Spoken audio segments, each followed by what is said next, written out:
Hello and welcome to Fearless DIY Music. My name is Tristan Lass, and today I want to talk about time signatures, specifically those that are not in 4/4. A lot of people like to call them odd time signatures. I think most people in popular music and rock and roll do. I prefer to think of them as not being odd whatsoever, because all too often I end up writing things that are not in 4/4. And this has been a tremendous issue for me in the past, working with other people.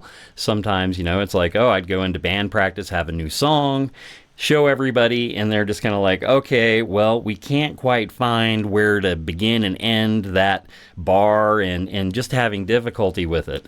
And a lot of times that ended up with a song either being abandoned, or I would alter my part to fit in more to the 4/4 paradigm. And I find that kind of compromise and capitulation to others did myself a disservice as a composer.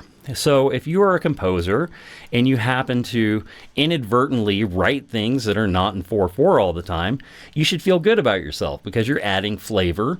And this video is about maybe what we can do to show other people what's going on. Recently, I was working on a chord progression, and I felt immediately when I was playing it, I was like, "Oh, this is a little weird."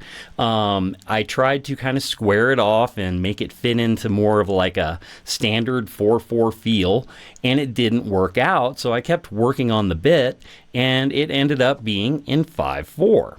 So I thought I'd just show this real quick, and this is something that I have been playing on the channel quite a bit.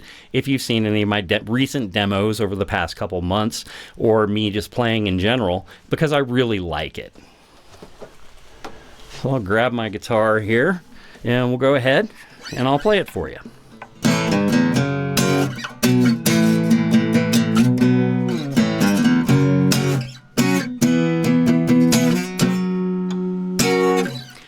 Didn't quite nail that last chord. Let me play through that again.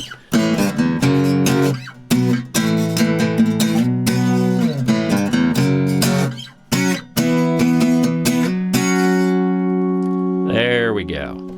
So anyway, it's just a little bit that I wrote, and in the rest of the song that came out of that, I ended up writing in 4/4.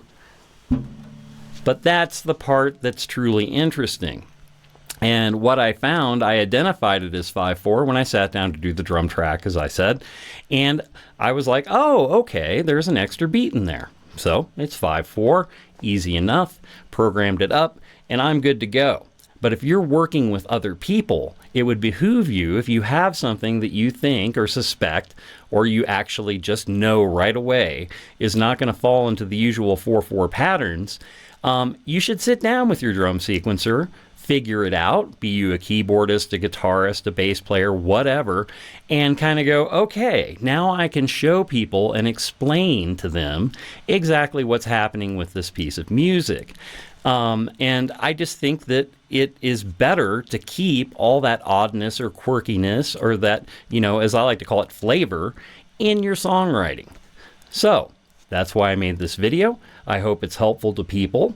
And just realize not everything is gonna, just fall into a metronomic 4/4.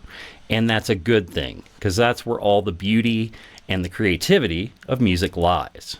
All right, if you made it this far into the video, I hope you hit the subscribe button, like and share, also greatly appreciated. Leave a comment. Have you run into this? Have you written something and then showed it to other people and they're like, well, that's not right, or I don't know what to do with that? It very well could be that you're playing in an odd time signature, but don't call it odd. All right, you take care, hit that subscribe button for me, and we'll see you next time.